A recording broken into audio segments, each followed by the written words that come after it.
Jamhuri ya Muungano wa Tanzania Mheshimiwa Dr. Philip Mpango ahimiza kipaumbele katika swala la utunzaji wa mazingira.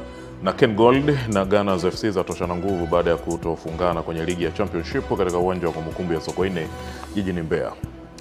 Na mtazamaji, karibu sana katika asubuhi njema ya siku hii ya leo. Mimi naitwa Emily Lazarus. Tunafahamu utaratibu huwa tunaanza na taarifa ya habari ya asubuhi njema. Karibu sana.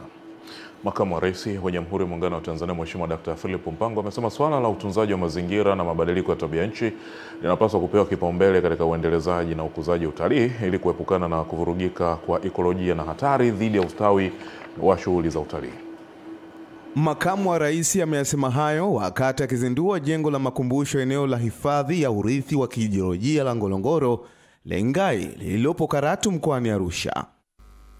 Kiwango cha uharibifu wa mazingira nchini kwa kweli ni kikubwa, kiasi kwamba kinavuruga ekolojia na kutishia ustawi wa shughuli za utalii.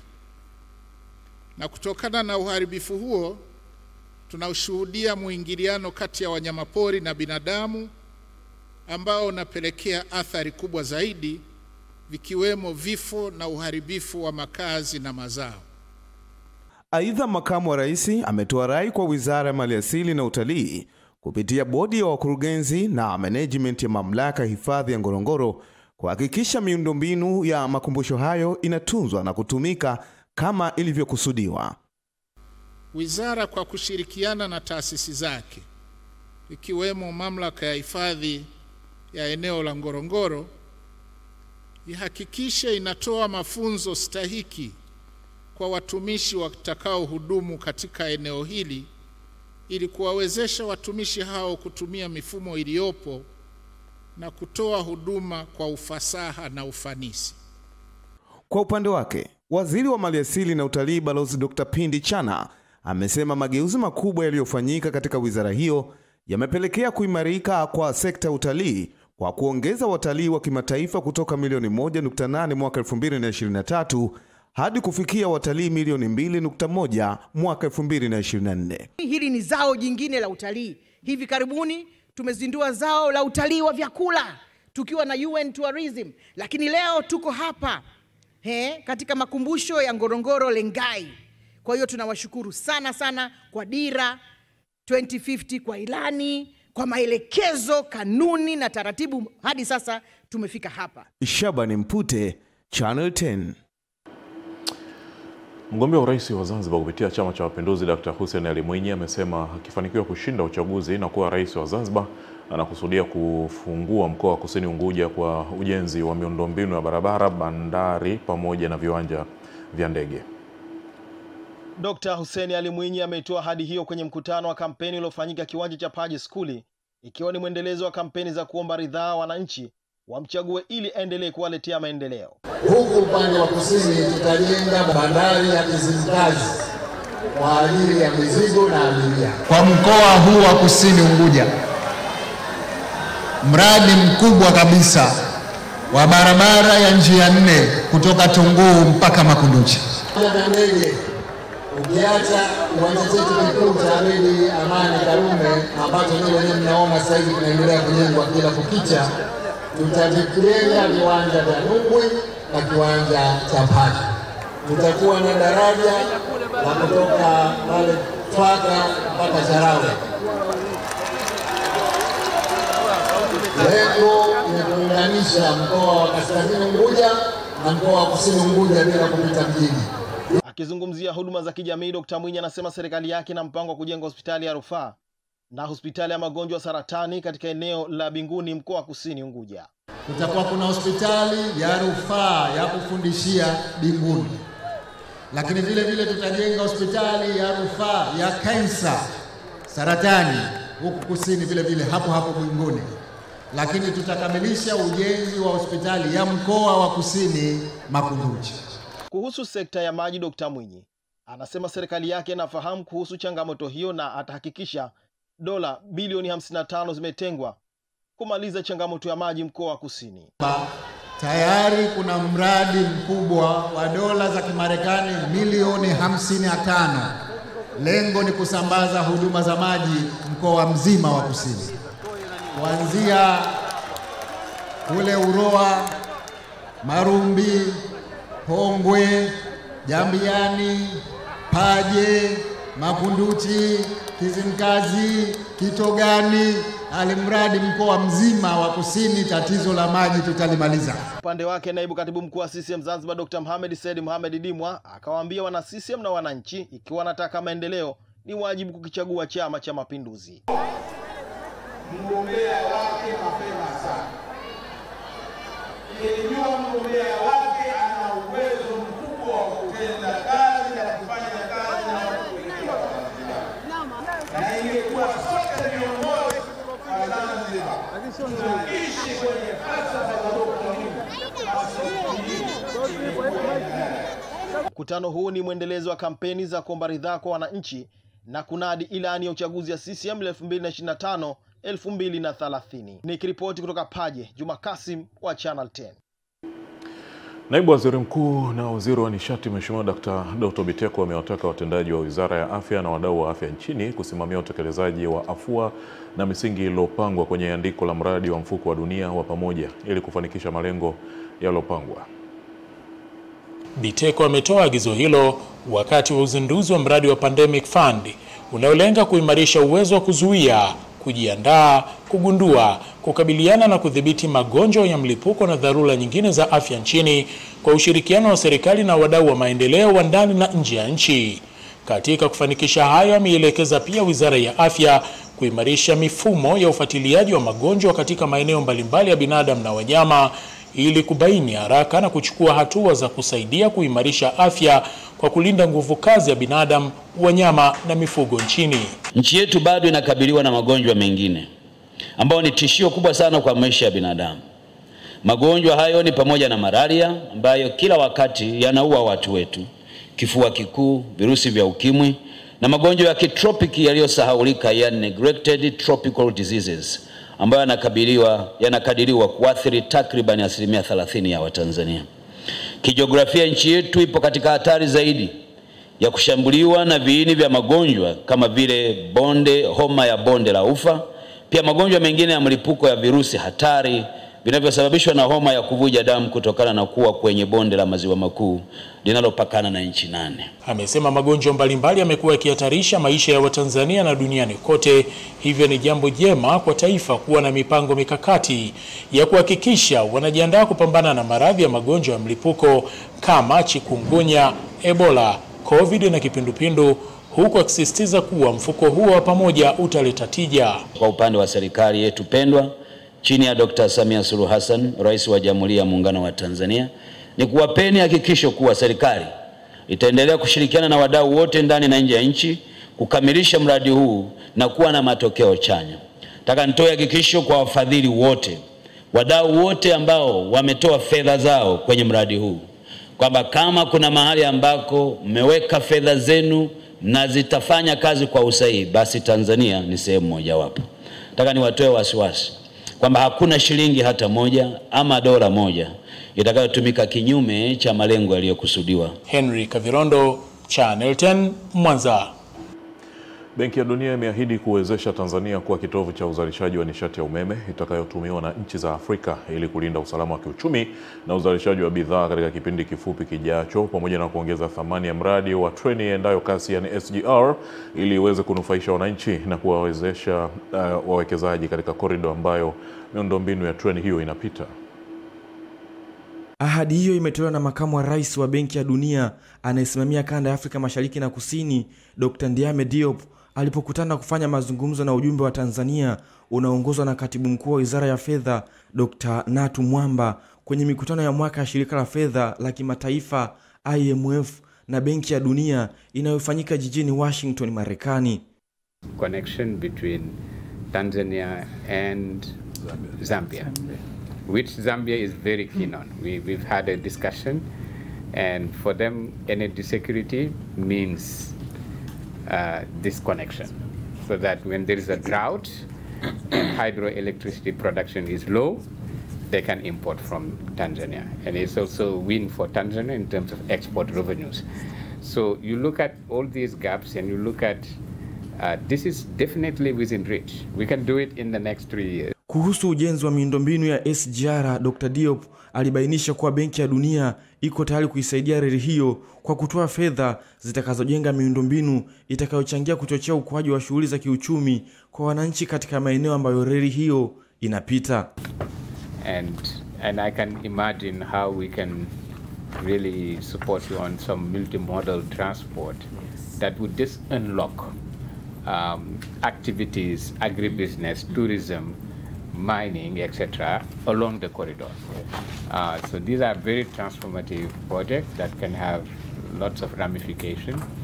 Kwa upande wake, Katibu Mkuu wa Wizara ya Fedha Dr. Natu Elmamri Mwamba alishukuru benki hiyo kwa kuiwezesha Tanzania kutekeleza miradi mingi ya kimikakati inayochochea ukuaji wa uchumi na nchi na maendeleo ya wananchi kwa ujumla.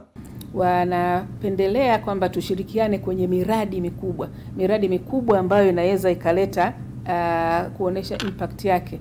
Kwa hiyo kimoja ambacho tumekuwa tukizungumza na ni kwamba tunakifanyia kazi ni mradi ambao unaweza ukajumuisha mifumo mingi ya usafiri. Kwa hiyo kama unaanzia kuanzia poti ya Dar es Salaam unaunganika kwa SGR mpaka SGR inapokwenda kwenye mipaka yetu. Eden Bahati, Channel 10. Zaidi ya wananchi 747 wanatarajiwa kunufaika na mradi wa uchimbaji visima 36 vya umwagiliaji unaotekelezwa katika kijiji cha Mwilima mkoani Geita, ambapo visima hivyo vitamwagilia zaidi ya ekari 1440 katika vijiji 32, lengo likiwa ni kuongeza uzalishaji wa mazao na kukabiliana na mabadiliko ya tabia nchi.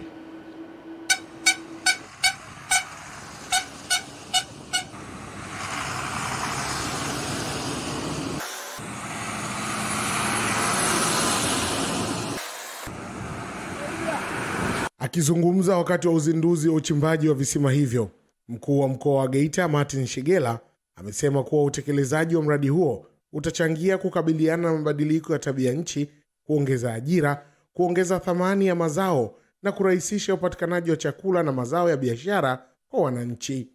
Aidha, Mheshimiwa Shigela ametumia nafasi hiyo kuwaasa wananchi wa wilaya hiyo kuhakikisha usalama wa vifaa na mitambo ya umwagiliaji kwa kila mmoja kushiriki ulinzi wa rasilimali hizo ili kuuwezesha mradi huo kudumu kwa muda mrefu. Tunamshukuru Mheshimiwa Rais kwa sababu fedha hizi zipo kwenye bajeti.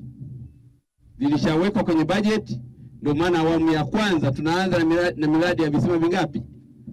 36 zilizopo ndani ya mkoa wetu wa Geita. Na sisi Wanakanyara tumekuwa wa kwanza.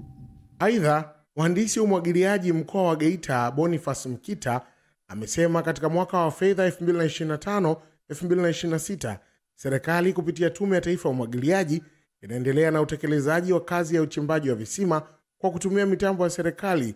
Awamu ya kwanza vitachimbwa visima 36 katika vijiji 32, jumla ya ekari 1440. Wakulima watapata huduma hii kwa ruzuku ya 100% inayotolewa na serikali. Na hawa wakulima watakao nufaika na huduma hii watakuwa katika vikundi ambavyo vinatambulika na halmashauri husika. Kwa lazima wawe katika vikundi. Utekelezaji wa kazi umeanza katika kijiji cha Mwilima. Nimeletewa kisima, nitakuwa nalima mboga, nyanya. Changamoto yetu tunaona hata ninyi hali, lakini kama maji yameshapatikana tutaboresha vizuri tu. Huu mradi nimeshukuru sana kutuletea. Tutamwagilia, baada ya kumwagilia kwa mfano sasa nimelima mahindi yamenyauka kwa sababu ya juu. Sasa kwa sababu mradi huu umekuja, inakuwa ni vyema ningemwagilia, kungekuwa na umwagiliaji ningemwagilia. Utekelezaji wa mradi huo utafanyika kwa ushirikiano kati ya tume na halmashauri husika na unatarajiwa kukamilika ndani ya wiki 2, ambapo visima 30 tayari vimefanyiwa uhakiki wa awali. Salum Pelembo, Channel 10. Naibu Katibu Mkuu wa Wizara ya Ujenzi Dr. Charles Msonde amesema ameridhishwa na ubora wa miradi ya madaraja ya dharura pamoja na barabara inayojengwa katika wilaya ya Ileje na Mbozi mkoani Songwe, lakini akaagiza vitendea kazi viongezwe pamoja na nguvu kazi eneo la mradi ili kazi zimalizike kwa wakati. Akiwa katika ziara ya kazi mkoani Songwe, naibu katibu mkuu Wizara ya Ujenzi Daktari Chazi Msonde ameanza kwa kukagua mradi wa daraja la dharura la Kabalisi katika wilaya Ileje na kuridhishwa na utendaji wa kazi, lakini akatoa maagizo kwa mkandarasi. Ubora sina shida, kasi ya ujenzi, fedha unazo, umetoa kila kitu. Sasa maelekezo ya wizara ni kwamba, la kwanza, hakikisha vifaa vya kutosha vinavyotakiwa kwa mujibu wa mkataba tuliokubaliana vinakuwepo hapa kama ulivyoshauriwa. Weka watu wa kutosha. Na kazi hizi fungeni taa, nadhani taa mmeshazifunga, ziko hapa tayari. Hebu tufanye kazi usiku na mchana.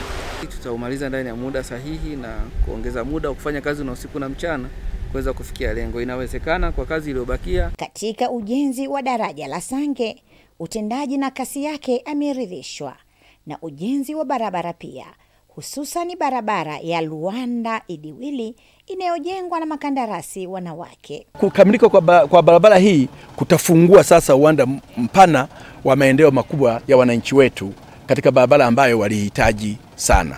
Nichukue nafasi hii ya kipekee kwa niaba ya katibu mkuu kuwapongeza sana wakina mama. Kweli mnatupeleka vizuri na mnalinda hadhi ya kina mama. Maelekezo nafikiri kila mtu ameelewa, na sisi kama watendaji kwa upande wa TANROADS tunaahidi sasa kwenda kuchukua yale maagizo yote aliyotuelekeza, lakini pia kuboresha pale ambako tulikuwa ili tuweze kutoa kazi nzuri zaidi. Tumeshafanya hadi 16%, ni punde kidogo tu tutaanza ku raise certificate kwa ajili ya kuomba malipo. Kwa hiyo tunaomba sana watuandalie pesa za mradi huu ili tuweze kufanya kazi bila kukwama. Wananchi nao wakaeleza namna miradi hiyo itakavyowanufaisha. Tutakuwa tunasafirisha mazao vizuri. Tunapata changamoto ya kusafirisha mazao kwa sababu barabara ni mbaya. Na mazao nayo tunauza kwa bei ndogo. Utakuta kama wengine wenzetu wa mjini huko wanauza mazao kwa bei nzuri sana. Kutoka mkoani Songwe, mimi ni Rose Chapewa wa Channel 10. Mawakili nchini wameaswa kuacha kuchelewesha kesi ambazo zina utatuzi wa haraka kwa kuendeleza mashauri kwa muda zaidi mrefu kama njia ya kuendelea kujipatia kipato, hatua ambayo huchelewesha kumaliza migogoro inayoweza kusuluhishwa.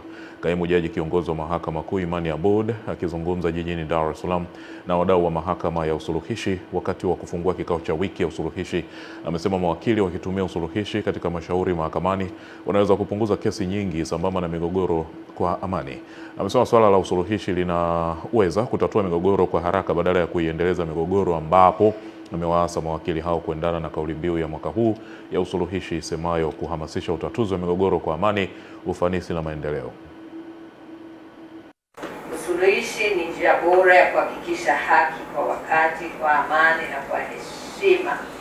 Ache ile tabia au attitude au mindset kwamba ulioendeleza shauri mahakamani muda mrefu, unadai fees hizi, unadai kile, ndio njia bora ya kujipatia kipato. Hebu tubadilike. Nadhani ni masuala ya kuelewana. Ukiangalia nchi nyingi duniani hivi sasa zimekuwa zikitumia njia za usuluhishi na kuondokana na zana ya kuendesha mashauri mahakamani kwa muda mrefu. Na hii ni kutokana na faida nyingi zinazotokana na njia hizi. Kuelewana na mimi, hivi karibuni njia za utatuzi wa migogoro zimekuwa zikishika kasi sana na imekuwa ndio kama game changer katika utatuzi wa migogoro. Taasisi ya Kiislamu ya Al-Malid imewataka Waislamu hapa nchini pamoja na Watanzania wote kuwa makini na watu ambao hawalitakii mema taifa, ambao hujitokeza kupitia mitandao ya kijamii kutoa maneno ya uchochezi kwa nia ya kuihamasisha uvunjifu wa amani kuelekea Oktoba 29. Mwenyekiti wa taasisi hiyo Sheikh Rajab Katimba akizungumza jijini Dar es Salaam amesema utulivu na amani uliopo nchini umejengwa kwa muda mrefu na waasisi wa taifa na maendeleo yaliyopo yanatokana na uwepo wa amani. Hivyo wananchi wasikubali kurubuniwa kuvuruga amani iliyopo. Kwa hiyo tunatoa wito, ndugu waandishi wa habari, nyinyi ndio mtakayotusaidia kupeleka hii message kwa Watanzania na dunia yote inatuangalia, kwamba watu waelimishwe hata kwa siku hizi chache na wakae mbali na yeyote ambaye anataka kuvuruga uchaguzi. Uchaguzi ni haki ya kila raia hata kama kuna nini, lakini hilo jambo kwanza ni first priority. Kwa hiyo hatutakuwa tayari sisi kama taasisi. Tunaungana na Watanzania kuhakikisha kwamba hiyo tarehe 29 ikifika tunakwenda kupiga kura. Abdulaziz Madenge ni katibu mwenezi wa taasisi hiyo, amewakumbusha Watanzania kutumia fursa kikatiba kujitokeza katika uchaguzi Oktoba 29 kwa kuwa ndio njia pekee ya kidemokrasia kwenda kuchagua viongozi kwa ajili ya maendeleo yao. Kwanza, viashiria vyote ambavyo tunaviona kupitia macho yetu katika mitandao mbalimbali ya kijamii, tunaliomba ama tunalitaka jeshi la polisi na idara mbalimbali za kiusalama wafuatilie kwa umakini mambo haya, na ikiwezekana wale wanaohusika katika namna moja ama nyingine wachukuliwe hatua kali za kisheria, kwa sababu mtoto mdogo tunasema kama vile sponge, na mtu asielewa chochote tunasema kama vile sponge. Mtoto mdogo kama sponge, asielewa kama sponge. Ukiitia kwenye maji inanyonya, na ukikamua ile maji yanakuwa yenye kutoka. Sponge inabaki kama ilivyokuwa. Taasisi ya Al-Malidi iliona kuna umuhimu, kwa sababu taarifa sio kitu kidogo. Taarifa sio kitu cha kupuuzia. Hata kama mtu anania ovu, kitu hata kuanzia kwenye simu mtu anaweza kaanza na jambo kwenye simu. Kwa hiyo nikaona hapana, ni lazima walizungumze jambo hili, ni lazima lizungumzwe jambo hili kwamba amani ndiyo kila kitu, ndiyo msingi wa maisha yako. Hamisi Suleiman, Channel 10, Dar es Salaam. Mtazamaji, na katika mchezo wa ligi kuu ya NBC Championship kati ya timu ya KenGold na Gunners FC umetamatika kwa timu zote mbili kuchoshana nguvu katika uwanja wa kumbukumbu ya Sokoine jijini Mbeya. Timu hizo zimeshindwa kutambiana na kutoshana nguvu katika uwanja wa Sokoine baada ya mchezo huo kutamatika kwa matokeo ya nunge kwa nunge, na hapa walimu wa pande zote mbili wanaelezea hali ya mchezo huo. Gemu ilikuwa nzuri, ilikuwa tafu. Gunners wako fit, kuna fitness, na sisi vijana wetu wamejitahidi kwa sababu wao walikuja na mid block. Walikuwa wanacheza na mid block, wanacheza chini lakini wanatupa mipira mirefu. Backline yangu imecheza vizuri, midfield area wamecheza vizuri, lakini kwenye final tumecheza vibaya. Tumeshindwa kucheza vizuri kwenye umaliziaji. Kwa hiyo tutafanyia kazi hapa. Kwa hiyo mechi ya leo kwangu imekuwa proud kubwa kwa sababu tumeweza kupata matokeo angalau point moja ugenini. Na hasa ukizingatia KenGold ni timu bado ina mnukio wa ligi kuu. Kwa maana hiyo sisi kwa kwangu mimi ni matokeo mazuri mno, na hasa nikiwa away. Wamecheza vizuri, mchezo ulikuwa na mipango mizuri, lakini sisi tuliingia kuwa timu ya pili, tumefanikiwa. Kwa upande wao baadhi ya wachezaji wakazungumzia mchezo huo na kubainisha sababu ya kutoshana nguvu. Mzuri, Gunners wapo vizuri, walikuwa wapo fitness sana, na sisi tupo fit, ila mchezo umalizika vizuri. In short, mchezo ulikuwa mzuri. Kiujumla tulistahili kupata alama 3, ila makosa yetu binafsi tumefanya mpaka tumeshindwa kupata alama hizo 3. Tutajitahidi katika mchezo ujao, tunahakikisha tutapata alama 3. Kwanza napenda kumshukuru Mwenyezi Mungu katika mchezo huu wa leo, ametutoa mbali na kufikisha hapa kwa ajili ya mchezo huu wa KenGold. Tunashukuru Mwenyezi Mungu tumemaliza salama, hamna mtu aliyepata injury. Mchezo ulikuwa ni mgumu. Ilikuwa ni mgumu kwa sababu tuko ugenini, na mara nyingi sana ligi kama hii ni ngumu sana ukiwa ugenini. Ila tunamshukuru Mwenyezi Mungu tupata pointi moja, tunashukuru. Walimu wameona makosa madogo tutaenda kuyafanyia mazoezini kazi kwa ajili ya mchezo unaofuata na Songea United. Tunategemea kupata matokeo mazuri. Nikiripoti kutoka mkoani Mbeya, ni mimi mwanamchezo wako kocha mtaalam Epimax Apolinari, Channel 10. Mtazamaji, taarifa hiyo ya Epimax kutokea kule Mbeya inatuhitimishia habari ya asubuhi njema. Endelea kuwa nasi.